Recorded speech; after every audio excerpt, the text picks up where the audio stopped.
Hey, so everyone wants to know the punting competition. It's the hot topic here at camp. Of course. What's going on there? They're both doing a really good job. We got two young, talented punters. We're growing every day, getting better. We're 6 practices in, but we got a long ways to go.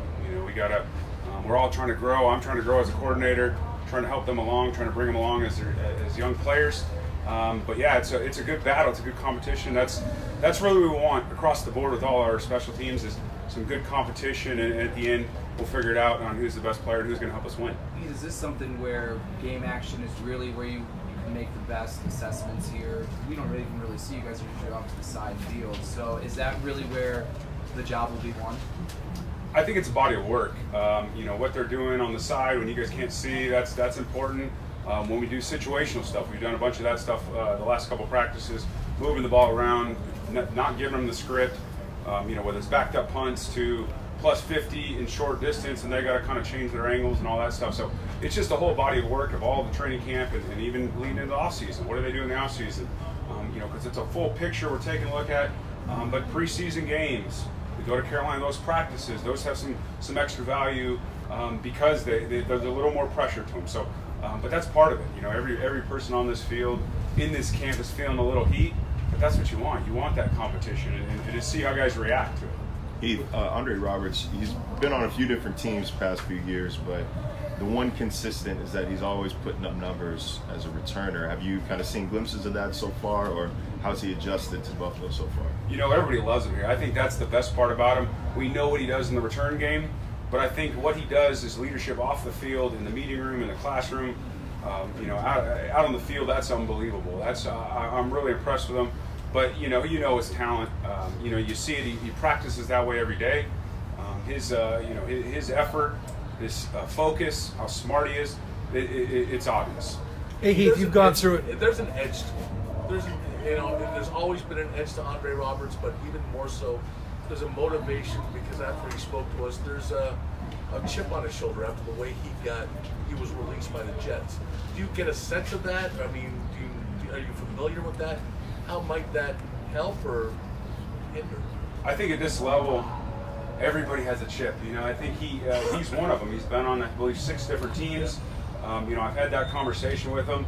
But you want that. I love that. I love that he wants to prove people wrong. The underdog part of it, where I can't believe those other team got rid of him. And we love him for it. So I love that part about him. We have a bunch of guys in that same scenario where the underdog, or hey, they got rid of you for some reason. We love you here. We'll embrace you. We'll love you for it. I love that part about it. You got 90 guys. Some of them excelled in college and maybe didn't have to play teams as much. Now they're in position battles here in a big camp. What is your way of getting them focused on that part of the job while they're still battling at their individual positions? I think it starts from the top. Coach McDermott's really stressed that there's the importance of special teams as a backup role, or even our starters, playing a phase or two and helping us out, and everybody, any way we can help this team win. So starting with Coach McDermott to all the way down to our position coaches, feeding these guys information and then showing them examples of it. We try to, I'm fortunate to have Zoe in the room. He's obviously, if these young guys are realize where he started, and I rely on those guys, those leaders that have a lot of them started on special teams, now they're stars or starters, and they started on special teams. So it's good examples of where it needs to go, and it helps the team win, and therefore they can, further their careers and build them time to become a starter. Hey, Heath, you've been through this as a player, obviously, but as a first-time coordinator, how difficult are you finding it that your units are really come and go? It probably changes every day with the roster and everything. How tricky is it to kind of build that core group together when the pieces are always changing on you? That's good though. We're if you guys looked at our depth chart, it changes every day, and that's what it is. We're looking at different combinations. Who plays well together? How is this roster going to fit together? So it doesn't really bother me, to be honest with you. We got a bunch of guys. We're working everybody. I'm using the whole roster. Like I said, I'm using starters out there, getting reps out of them because I don't know how the starter battles are going to go. So therefore, I got to work everybody. Everybody's bought in, man. These guys, these players have bought in. They care. They want to learn. They're eager. They've just been great for me. My assistant, Matthew Smiley, and I, we're just nothing but pleased the way these guys have all worked and cared, and the passion they bring. it's been an unbelievable experience for me. With all that is new to you, being the new guy, one of the new guys on staff, I'm sure your list is long of things you want to get accomplished before you get to the regular season. But what would you say is kind of sitting at the top of your to-do list that might have the most finite amount of time to get right before you get into September? Are you talking in terms of phases or talking of portions of the game? What do you? Yeah, probably. The special teams part of the game. I mean, just your situational. responsibilities. Yeah. I would say situational ball, and that's why we do so much fundamentals here. And we kind of break it into little pieces and how we can. We're giving them the line of scrimmage down the field, in coverage, and we kind of break it in little pieces so we can really train it.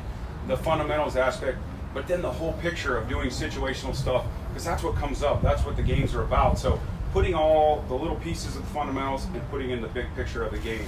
And that's what we're doing in all the phases. We're trying to get more situational work, whether it's in the middle of practice, we're doing a third down drill, then punts up, because that's what it's going to look like in the game. They got to stay ready. We're doing third down drill, we get a first down, they go sit back down on the bench. So they got to have that mindset of challenging those guys, and that's all phases, not just the punting game. I'm sure you've taken a long look at where the special teams units kind of came up short here last year. Penalties were a big issue for them. How do you coach aggression on special teams, which you need to have to be an effective unit, especially in coverage and stuff like that, while also kind of steering clear of committing those penalties? There are effort penalties, I understand, that happen, but those mental errors that you want to try to avoid. I think it's playing smart. That's one of the things we go by around here. So playing smart is learning the rules, right? It's learning the rules, the fundamentals. You're out of position. That's when you have the grabbing, holding penalties, because you're trying to get in position. So fundamentals and playing smart would be the two things I would that I'm trying to emphasize and trying to drive home how important it is. What is the mechanics of the dynamic between you and Sean and Leslie and Brian and some of those guys who are starters, who are going to play with more, but you also need them on teams, and making sure you're doing the right kind of balance and workload out here? How does all of that work to kind of make sure that they're doing it and getting enough of what they need in each spot?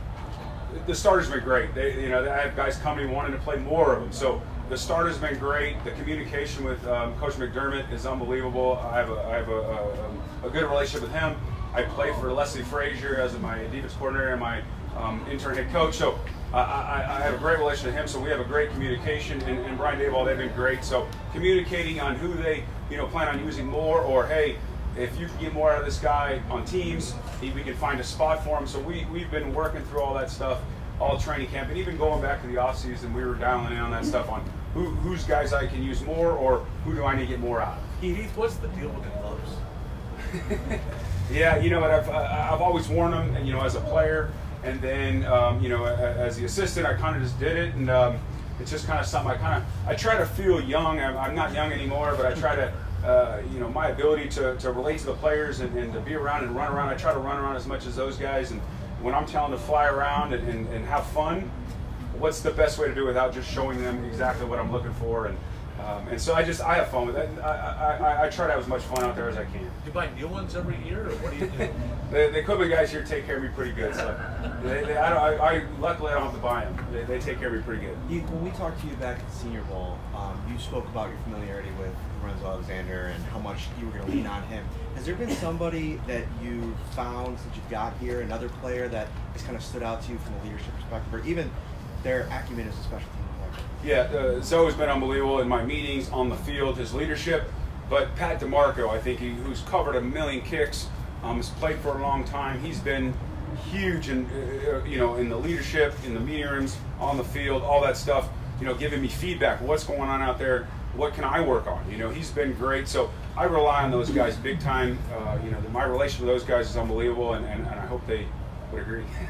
Heath, what's Sean and your philosophy about outside the kicker, punter, snapper? How many guys do you get to pick? We're still trying to work through that right now. Like I said, I'm trying to get everybody ready at this point. I'm trying to get everybody ready, and we'll dial that in as it gets closer. Coach, how refreshing is it to have a kicker like Steven Hauschka on the roster? It seems like that position is filled, and you don't need to worry about a key piece like that. We love Steve. I mean, Steve is as consistent as there is in this league. And he's right back to form. He's done a great job all off season of preparing mentally, physically. He's in great shape. He's doing a good job. But you know, Chase has done a good job as well. He comes in, you know, undrafted, free agent, and he's competing. That's what we want across the board is guys competing and out there. You know, like I said, anytime you're on this field, I've been around this game long enough. You're competing anytime you're out there.